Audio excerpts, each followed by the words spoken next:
I had problems with my knees for about 7-8 years. I think I'd give Kingsbridge 5 stars just because of the support and help that they gave me before and after the surgery. I was a public patient and the HSE reimbursed the cost. Republic of Ireland residents can get rapid access to cross-border surgeries at Kingsbridge private hospitals in Belfast and Derry, with medical costs reimbursed by the HSE. Find out more at kingsbridgeprivatehospital.com/cross-border. Kingsbridge, your fast track to 5-star care. Terms and conditions apply.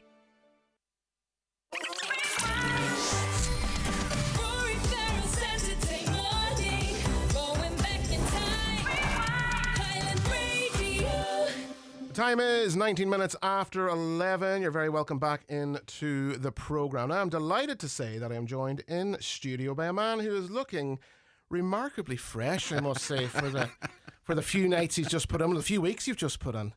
A busy couple of weeks. Shaun Laverty joins me from the Butt Drama Circle in Ballybofey, club chairperson and upcoming festival director as well. So, a lot of strings to the bow there. A lot of strings to the bow, yes. At the minute, yeah. But the chairperson role will be coming to an end very soon. Yeah, well, we'll talk about that We'll talk about that off air.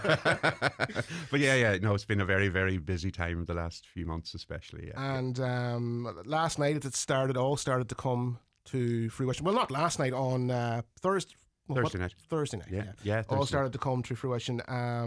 2 one-act plays played at the Ballard Arts Centre, one of which was The Ripple Effect, directed by yourself. Yeah. And that's the Butt Drama Circle's entry for this year's one-act, All-Ireland one-act festival circuit. Yeah. So how are we feeling? Feeling good. We had two two fantastic nights in the Ballard there. It's, as you said, Thursday, Friday night, and we were joined by a companion show, A Dog's Life, directed by club member Bernie Thompson. So a big thank you to them and the cast and the crew of that there for joining us for the 2 home shows.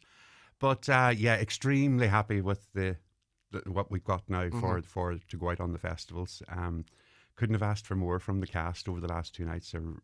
They've played a blinder, and they're ready. We're ready.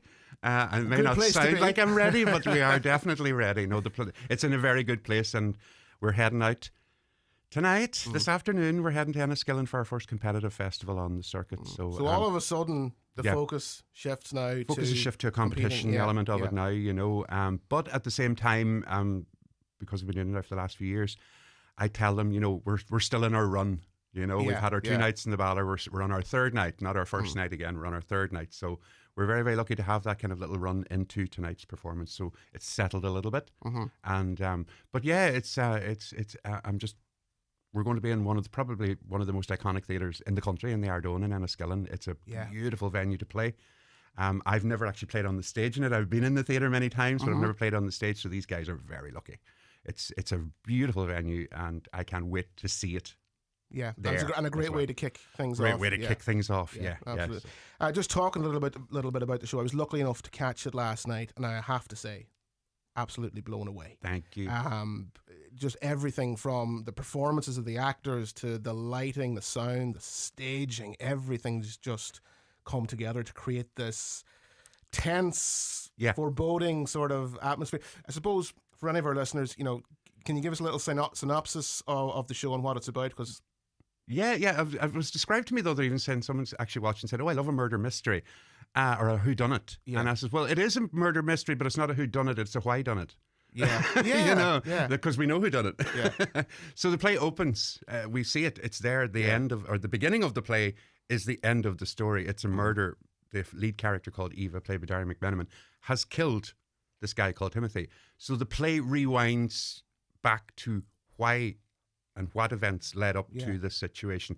And it's Eva's sister Nicola, played by your very own Donna Marie Doherty, who your listeners will know from the newsroom here, takes us back as the audience through the story back to the beginning to see why we got to this point, what we see at the beginning of the play. And as you said, the performances that the 2 girls give in last night, and the 2 lads as well. And it's an interesting approach. It's that non-linear form it's of non-linear, and even when we were rehearsing it, we're kind of going, well, this scene happens, this event happens before the next scene is the event before what happened, but it's the next scene. And we were sitting there some evenings going, where in the timeline are we now? Because we had to put out this, almost write down a timeline. Yeah. Storyboard. Storyboard going, where are we now? Yeah. Yeah, But we eventually managed to figure it out, you know. And so Donna Marie's character takes us back to the events that led up to this murder. And it almost, what I felt was when the combination of everything coming together, you know, the lighting, the sound and the staging, which is all so important to bring the whole thing to life, it almost played like a film noir. It is. There's an element of that to it, and it's one of the reasons what drew me to the script was it has almost an element of that film noir, but also has an element of almost like Killing Eve, and you know, the characters in it, and that was what I was trying to go for. Is trying to take maybe some film styles and television styles that you wouldn't normally see in the theatre because they don't lend very well to the live stage, but just bring elements of characterization and elements of design and stuff into it. And of course, one of the best designers in the country for set and stuff. You know yourself, Mr. J.C. Boner, genius that he is. Here. And of course, he's not only a set designer but a lighting designer as well. Kieran O'Neill with my soundscape, and I tend to like to call it a soundscape because that's what it is. Yeah. It's not just sound effects coming in. It's to underplay the whole and to enhance what's going on. Exactly. So I have a brilliant team over there for the last couple of years who get it, and they look at it and they study the play and they go, I think you're going to like this, or what about trying this, you know. So I am blessed, very, very blessed. So a big thank you to those guys. You know, but the style of it and even the acting, I like to keep a naturalistic style of acting with the actors, but the setting, lighting and sound is a little bit surreal. Yes. So it's a little bit abstract, you know. So I don't want you to look at the set and think, oh, I'm here. I want you to listen to the dialogue and listen to what's going on in the background to suggest where you may be. And let that bring you to where you need to work, be. You know, and then of course the performances. Oh, they were fantastic. They really were. They really were. Absolutely. Like top stuff. So those were your sort of your home shows. Those are our home shows. Okay. We call them the home shows, yeah. And hitting the circuit. However, another home show coming next weekend. Yes, next weekend we are going to have our inaugural one-act festival, our own one-act festival. So it's been a bit of a pet project of mine now for the last couple of years, you know. I've been out in the circuit for the last 3 years, as you know, with the Butt Drama Circle and the one-acts. And every time I come back home, I'm saying to myself, why are we not doing a festival? Why are we not getting why do we not do this? We have the venue. When there's a facility there, one of the top venues in the country, it has to be said in terms of everything it has probably to one offer, of the busiest regional theatres in the country as well. I mean, it's never stopped. I mean, at the minute, you know yourself, there's been 4 or 5 shows with youth theatre, pantos, one-acts, bands, gigs. You know, it's just there's something there for everybody. It ticks every box. Yeah, nearly 6-7 nights a week. So we are back next week, and we are partnering up with your good selves here at Highland Radio. Thank you so much to Highland Radio for that support. And we are going to stage our, I suppose you could call it a trial one-act festival. And I mean that in the sense of like, we'd like to apply to get on the actual circuit next year. Yeah, and to be a qualifying festival for the All-Ireland competition. And it was suggested to me to do what they call a trial festival. Stage your own festival, get it evaluated. Let's see how things go. Show us what you can do. Show us what you can do. Yeah. Show us your venue. Show us your town. See what you can do. And a big shout out to Dave Rees actually in Enniskillen. I had a wonderful meeting with Dave because they did that last year, even though they've been hosting 3-act festivals for over 40 years. They did their first 1-act festival last year as a trial, and they're on the circuit this year. We're heading there tonight. Yeah. And indeed, also to Jean Kern here from Highland as well. I met with Jean last year and talked about the Letterkenny Festival one act, you know, and those two have been so supportive to me, just to give me the ideas, to let me know the run of the lay of the land and how to approach it. Yeah. So I said, okay, let's do it this year, and probably shouldn't have taken on a play to do with it, but I did. But so next Friday and Saturday we're going to have 3 shows over 2 nights, and then our awards ceremony on Saturday night. Okay, I've got one of the most respected adjudicators in the country on the circuit, Mr. Keir McCauley from Sligo.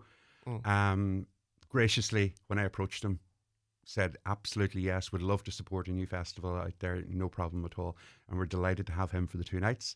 We're going to have performing my own show again as part of our own festival, and indeed we're going to see the Dogs back again. So if you did miss it over the last 2 weeks, there's another buy chance. Yourself a season ticket for the 2 nights, because we're split up this time. One's one night, one's the other night, and we're going to be joined by our very good friends over in Derry Lynn from County Fermanagh. Okay. They're going to be joining us as well to take part in the competition as well. So Okay. So next you Friday, basically have Saturday. three one-act, three very unique one-act shows. Very unique, Yeah. very different one acts. Mine's is, I suppose, a why done it murder mystery. I know if the Derry Lynn show it's dealing with the subject of dementia. Yes. And I would say that it's going to be a very powerful show, and a show that'll make you think. And of course, then A Dog's Life, it's just a beautiful story. It is. And a very unique style of play. Yeah, that struck me last night. So Kieran is going to have his work cut out because he's got three very different pieces of theatre to look at and say, well, how? And it can be subjective, I suppose. But they do get marked over certain criteria. You're not going to make it easy for him. We're not going to make it easy for him, and that's the thing too. And of course, the governing body for the All Ireland is the ADCI-DLI Drama League of Ireland. They have a committee called the 6 and 6, which is made up of committee members from both groups. They will come down and evaluate it and talk to me and talk to the organisers and talk to the staff and just to say, look, give us their feedback on the festival, and then I apply again to them in February to see. Fingers crossed. And with a bit of luck, we'll be on the circuit next year. Next year, yeah. And that's what you're aiming. And listen, we hope, and we're crossing everything. And I just want to say a huge thank you yourself. You've been such a good help to me yourself, because of course we're members of the committee and the club ourselves. But your PRO skills have been invaluable. Believe you me.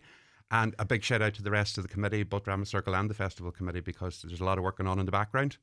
And I want to a lot of work that's not seen. Not seen. And maybe the smallest of jobs, but they're the important jobs. And I want to say a huge thank you to the club in general, but to both committees just for the support and the belief in saying, listen, Shaun, run with it, go with it, Exactly. Well, listen, best of luck tonight. Break Thank legs you. all round. Yes, we'll have our first results tonight. So so that'll be, and we'll be watching. We'll be waiting with bated breath to hear those first results. And best of luck with the festival next weekend. Just very quickly, so single night tickets are for the festival. Yeah. Are 15 euro. Okay, and then a season ticket or for both nights? For both nights, 25 euro. So please come the 2 nights. The one thing I would stress to people is, like, yes, you may just want to see a play, but I would say to you, come and see all of them and just experience the whole thing, because you're our other adjudicators in a sense, and it's great to have 3 plays you can sit and discuss. Well, which one did you think was better, or which one do you think is going to win? And just experience. I want people to experience that whole festival, whole thing, the whole festival vibe. It is fun. And tickets are available right now from ballarartcentre.com. Yes. And by calling the box office. Yes, box office is 9131840. You didn't even have to think of it. It's ingrained. There's 2 numbers in the world, and one of them is my mother's, and that is the other one. That was the box office. Very good. Well, Shaun, thanks so much for joining us this morning. Break a leg this evening, and safe travels. Thanks a million, and big thank you to Highland Radio again. You're Thanks a million. Very welcome. It's the